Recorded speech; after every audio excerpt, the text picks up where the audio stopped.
didn't declare a second-team quarterback, a backup quarterback, really until last week or sometime. Was that just trying to keep Drew motivated and going, or did you really not know? Well, it's kind of like when Sam was eventually named the starter. We had a feeling this is, that, yeah, he was ahead.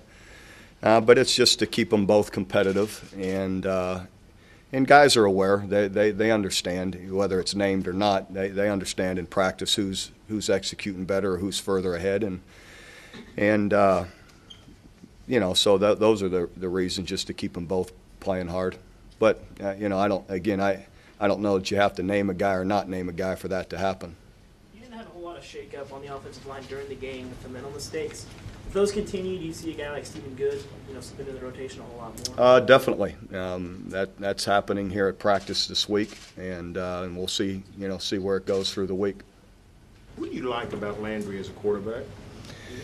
Well, I loved the other night, and that's something you don't know until they're in the middle of it all, is how they handle it all, the pressure and the expectation, and he couldn't have handled it better. He stepped in there, and I said to the team, I didn't see him flinch once, and I just thought your mental makeup and handling all that is and your competitiveness is first and foremost, and he has that, or at least he sure showed it the other night.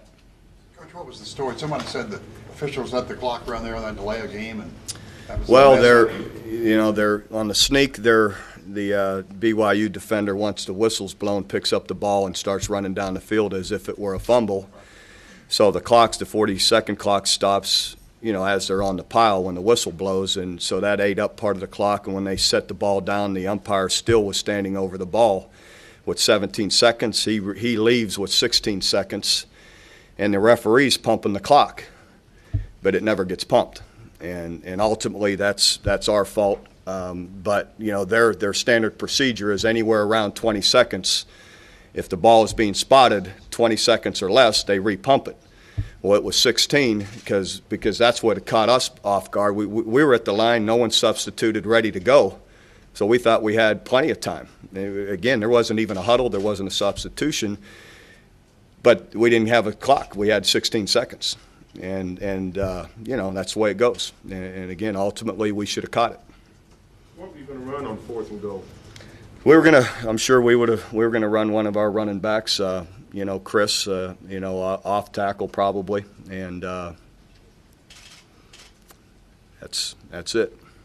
A week ago, there was nothing but optimism about the team. Here we are 7 days later with all the things that happened. What's your mindset with this team now?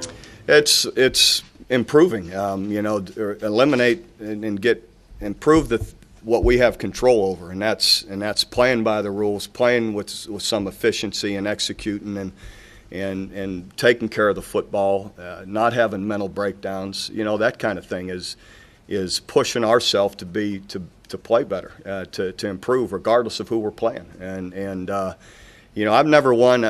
You guys, everyone loves to get to the end of the year before it's ever started, and that's just never been my way. I can't stand it when my players talk about it at the end of the year. To me, it's all earning your way, and we're starting in a tough spot, and that's how it is. And to me, you fight your way out of it, and you take it one game, as cliche as it may be, you take it one game at a time and work for improvement, and that's what we need to do. Mental mistakes aside, how did you feel about the performance of the offensive line?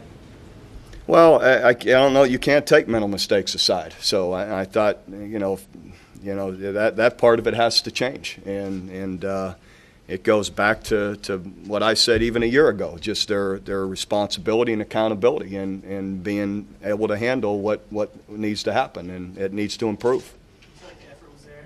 Yeah, I think effort and playing physical, that type of thing's there, but it goes nowhere without playing smart with it. Is it inexperience, or what? When a guy, the legal procedures, holding things like that, obviously you're not supposed to do it. What is that? I don't. You can. It doesn't have to be. It has to me. It gets down to a lot of things. You can guess on whatever it is. It still can happen. Bob Jermaine, you said either floating cartilage, which would be the good case, or a tear, which would be the bad. Did the doctors say that usually in his case it's one way or another? They give any kind of odds as to what it usually is in a case like this? No, it's pure speculation, so they've had both. So in the end, and again, what's been puzzling about the entire process is it doesn't show on an MRI. His MRI looks normal. So that's the tough part of it. So. When did he actually do this, Bob? Tuesday. We go to Yeah. Coach, can you elaborate a little bit more on Ryan Reynolds' performance and what he did well to be one of the players? Hey, I was just really proud of Ryan to be back on the field and to play so well. He just, finds the ball, like we always have said, and puts himself in good position, made a big interception. And, I don't know how many tackles he had. He had a lot, so he just played consistently good. Does he inspire those teammates? Probably. But, all those guys are pretty well inspired by themselves. I don't know that, those guys need someone to push them. Those other guys are all pretty good guys themselves. Could you talk about the play of the secondary and what did you think? Overall pretty good, except for a couple of plays, but those couple of plays cost us. So, we have a deep ball given up and then a missed tackle that leads to a big play. So those two plays are well over 100 yards and it isn't like they're complicated plays. And then the last touchdown is something that we work.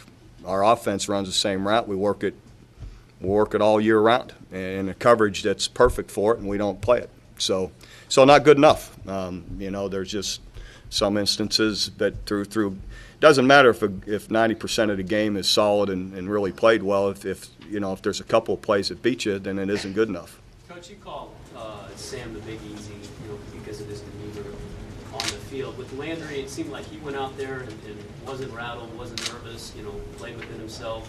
You see similarities between their personalities and their demeanors on the field? Yeah, it's funny. All those guys, and even Drew, as you watch them walk around, they're similar people, and they're bright guys. They're competitive guys without jumping up and down and letting everyone know it. But players see it, and they have a calm demeanor about them. So they're all similar that way. I don't ever like to say they're just like each other, but he has a similar demeanor, yes.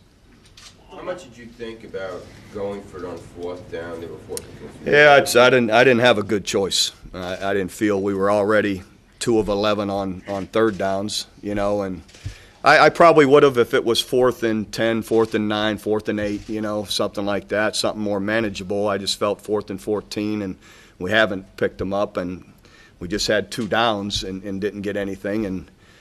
And I probably, like I said, you trust your gut. I was standing right with Tress when he hit a 52-yarder warming up, and he made it by by 5-6 yards. I don't know. It went over easily, and I thought, hey, maybe he just hit it just right. And so I don't know. I don't think you got a good answer on 4th and 14. Would you have kicked if you didn't have the 5-yard penalty? No, Jimmy would have. What's the difference? It seems like 49 to 54 is a bigger jump than the normal 5-yard jump. I mean, it's something about the 50. Yeah, well, 50 really is a big jump for yeah, kickers. it is, but for whatever reason. But I watched a guy the other night. Was it last night? Just kicked one, and who was it for? Florida State, 50-some yarder, and it went through by 10 yards. So. But anyway, I felt Jimmy's range is right around 50, and it's good right around 50. So the question was, if we don't have the penalty, 49-yarder, yeah, he's kicking it, and I feel good about it. But that's not what happened.